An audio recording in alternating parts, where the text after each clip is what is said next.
अस्सलाम वालेकुम नाजरीन। इस एपिसोड की शुरुआत में हम देखते हैं जंगल में बेगम और उसका सिपाही फातिमा और हलीमा का पीछा कर रहे होते हैं। एक तरफ देखते हुए बेगम स्पाई से पूछती हैं, वो इस तरफ गई थी क्या?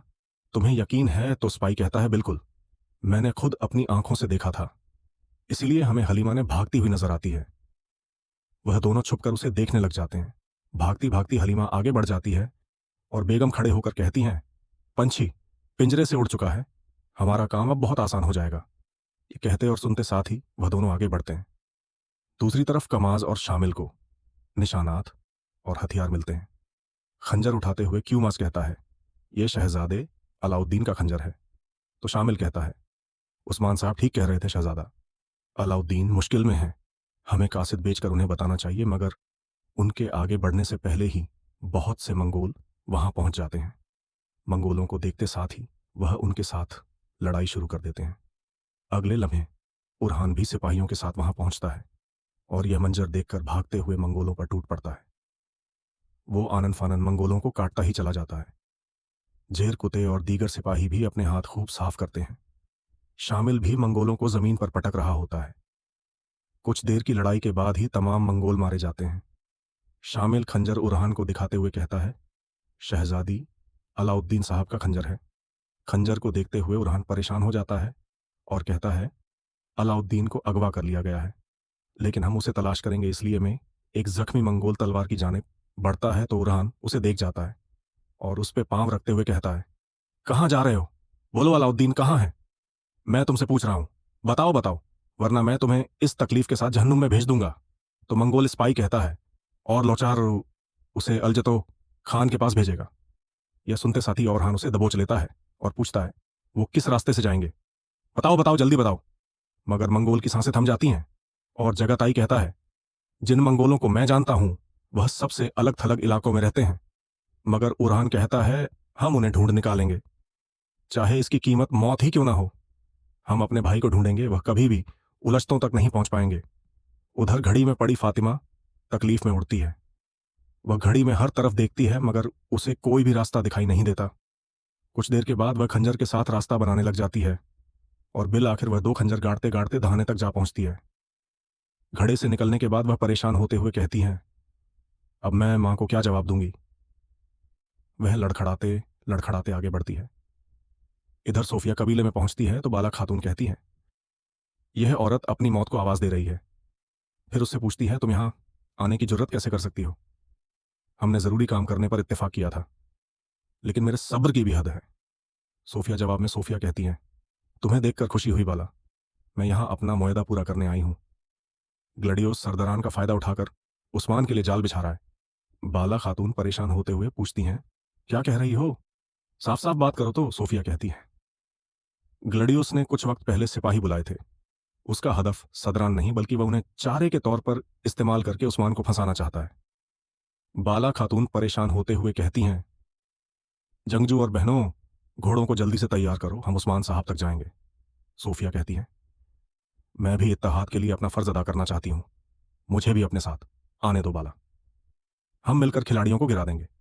इसलिए एक बच्चा भागता भागता आता है और बाला खातून से कहता है, बाला खातून, बाला खातून। फातिमा खातून लड़खड़ाती आ रही हैं। यह सुनते साथ ही बाला खातून मजीद परेशान हो जाती हैं और पूछती हैं, क्या कह रहे हो? इसमें खवातीन फातिमा को लेकर आती हैं। बाला खातून उसके पास जाती हैं और उससे पूछती हैं, बेटी क्या हुआ? तुम्हें तो फातिमा कहती है माँ। वह भाग गई। बाला खातून पूछती है, कौन भाग गई? हलीमा। कहाँ है? तो फातिमा कहती है, माँ वो भाग गई, वो चली गई। वो कह रही थी कि वो यहाँ नहीं रुक सकती, ये उसका मंसूबा था। यह सुनकर बाला खातून तो परेशान होती ही हैं। सोफिया भी परेशान होते हुए कहती हैं, गारत हो कोई ना। फिर बाला उन सिपाही से कहती है, जंगजू उस्मान साहब के पास जाओ, मैं हनीमा को ढूंढने जा रही हूं। ये कहते सादी बाला खातून घोड़ों की जानिब बढ़ती है तो सोफिया कहती हैं, हम मिलकर तलाश करेंगे तो उसे ढूंढना आसान हो जाएगा। वह मेरे हाथों में पली पड़ी है, मेरे से बेहतर उसकी कहानी कोई नहीं बता सकता। बाला खातून उसे कहती है, दिखावा मत करो, तुम खैर ख्वाह नहीं हो, क्योंकि जो कुछ हो रहा है इसकी वजह तुम ही हो। यह कहते साथ ही वो घोड़ा दौड़ा देती है। सोफिया भी उनके पीछे जाती है। खबर देने वाला बच्चा उन्हें बड़े गौर से देख रहा होता है। उधर जंगल में लौचार के आने पर ग्लैडियोस कहता है, मैं शुक्रगुजार हूं कि तुमने मेरी पुकार का जवाब दिया और मुझे अकेला नहीं छोड़ा। और लोचार कहता है, मैंने जाल बिछा दिया है तुम्हारा। शिकार तुम्हारा इंतजार गुजार कर आया है गिलाडियोस। हम उस शिकार से अपना हिस्सा जरूर लेंगे। उन्हें देखते हुए कोजाबे सरदार हसन से पूछते हैं, क्या यही वो मदद है जो इस सांप ने मांगी थी? और 4 घोड़े से उतरता है और पुरजोश अंदाज में गिलाडियोस से मिलता है। यह देखकर कोजाबे कहते हैं, हमने अपने ही हाथों से उस्मान सरदार को बड़ी मुसीबत में फंसा दिया है। हाय, हमारी किस्मत है। अगले लम्हे उस्मान साहब बोरान और तोरान वहां मौजूद बजंतनी सिपाहियों पर टूट पड़ते हैं और खामोशी से उन्हें मौत के गार्ड उतारते ही चले जाते हैं। उन्हें देखकर सरदार हसन और सरदार कोजा बहुत खुश होते हैं। सिपाही आगे बढ़कर उन दोनों को खोलते हैं। सरदार कोजा उस्मान साहब से कहते हैं, हमने जब आपको खबर भेजी तो ग्लाडियस ने हमें गिरफ्तार कर लिया। यह सब उसने आपको फंसाने के लिए किया।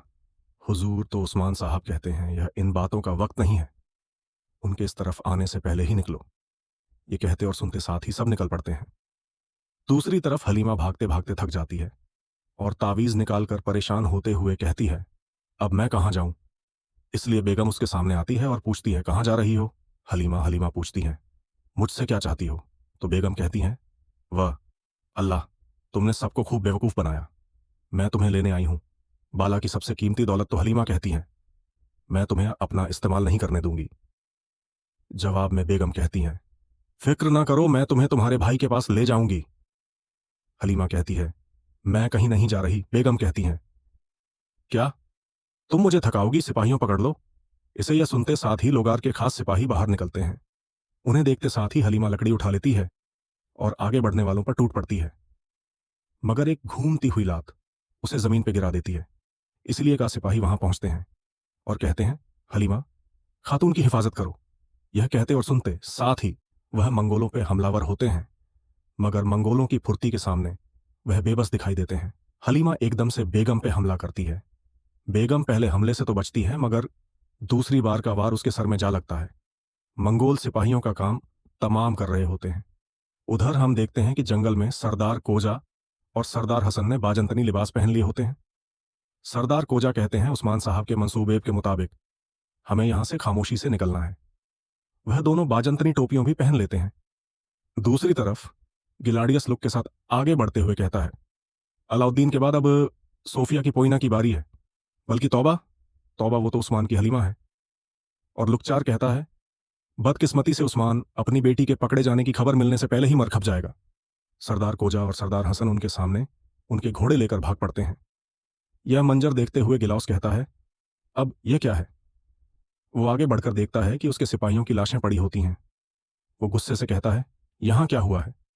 तो लुकचार कहता है, पिंजरा टूट गया है और शिकार फरार हो गया है। ग्लडियोस, क्या तुम इस तरह इदामात ले रहे हो? तो ग्लडियोस कहता है, उनके उस्मान तक पहुंचकर जाल के बारे में बताने से पहले ही हम उन्हें पकड़ लेंगे। यह कहते साथियों आगे बढ़ने लगता है, तो उलकचार उसे रोक लेता है और कहता है, घोड़े ले आओ। जंगल में बाला उन सोफिया के साथ हलीमा को तलाश कर रही होती हैं, इसलिए उनकी नजर हलीमा पर पड़ती है, जो आगे आगे, जबकि बेगम और मंगोल उसके पीछे छे होते हैं। हलीमा के हाथ बंधे होते हैं। ये देखकर बाला उन हलीमा हलीमा, जबकि सोफिया पोइना पोइना कहते हुए भागती है।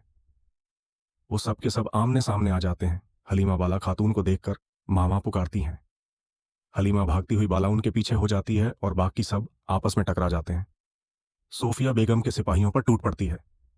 कुछ देर के बाद ही बेगम के साथ मौजूद सिपाही मारे जाते हैं और बाला हाथातून बेगम से कहती हैं, बेगम, तुम्हें मेरे बच्चों को नहीं छूना चाहिए था। तो बेगम कहती हैं, तुम भी अपने बच्चों की तरह मरोगी। बाला अगले लम्हे वैश्य मंगोल पहुंच जाते हैं। बाला हातून और सोफिया हलीमा के सामने खड़ी हो जाती हैं और मंगोल उन पे हमलावर होते हैं। बेगम भी आगे बढ़ते साथ ही बाला हातातून पे हमला कर देती हैं। उन दोनों के दरमियान जबरदस्त मुकाबला होता है। सोफिया भी मंगोलों का मुकाबला करने की कोशिश कर रही होती है, मगर उसकी घूमती हुई लातें सोफिया को पीछे कर देती हैं।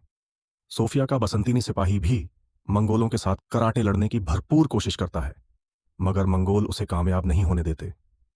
वो उन्हें उठा उठा के घुमा घुमा के पटकते हैं। एक मंगोल खंजर घुमाकर हलीमा की जानिब फेंकता है, मगर सोफिया उसके सामने आ जाती है और खंजर सोफिया के पेट में जा लगता है। यह देखकर हलीमा बहुत ज्यादा परेशान हो जाती है। बाला हातातून बेगम के साथ लड़ रही होती है कि उनकी नजर सोफिया पे पड़ती है। सोफिया गिरने ही लगती है कि हलीमा उसे सहारा देती है। बाला हातातून को दूसरी तरफ मुड़ा हुआ देखकर बेगम ने एक जोरदार लात रसीद करती है। इसलिए मैं किस्मत खवातीन और सिपाहियों के साथ वहां पहुंचती है और तीर बरसाने शुरू कर देती है। एक तीर मंगोल सिपाही को जा लगता है। तीर बरसते हुए देखकर बेगम और सिपाही भाग पड़ते हैं। बाला खातून भागती भागती सोफिया के पास आती हैं और कहती हैं, तुमने यह क्या किया है सोफिया? सोफिया कहती हैं, बाला भाई इसे ढूंढ रहे हैं, पोइना को बचाओ। बाला खातून किस्मत से कहती है, जल्दी घोड़े लेकर आओ। हम सोफिया को कबीले लेकर जाएंगे। तो हलीमा कहती है, हम नहीं जा सकते मां, मेरे भाई अलाउद्दीन बेग को कैद कर लिया गया है। यह सुनकर बाला खातून बहुत परेशान हो जाती है और इसी दौरान सोफिया की आंखें बंद हो जाती हैं। बाला खातून उसे झंझोड़ते हुए सोफिया सोफिया सोफिया पुकारती हैं। हलीमा की नजरें भी उस पर ठहर जाती हैं। उधर आगे बढ़ते बढ़ते लोग सबको रोक देता है। यह देखकर गिलाड़ियों कहता है, क्या कर रहे हो, हमें उन्हें पकड़ना है। उलगुचार उड़ते हुए परिंदे देखकर कहता है, उस्मान और उसके सरदार इस तरफ हैं। यह कहते साथियों आगे बढ़ते हैं तो पीछे से आने वाले उस्मान साहब कहते हैं, बिल्कुल गलत, तुमने गलत समझा, हम तो इस तरफ हैं तुम्हारे बिल्कुल सामने। यह सुनकर अलुकचार चिल्लाते हुए उस्मान साहब को बुलाता है तो उस्मान साहब उसे कहते हैं, उस्मान नहीं, तुम रियासत के हुक्मरान। उस्मान साहब कहोगे, क्या हुआ, घबरा गए? क्या तुम्हारी तादाद कम है?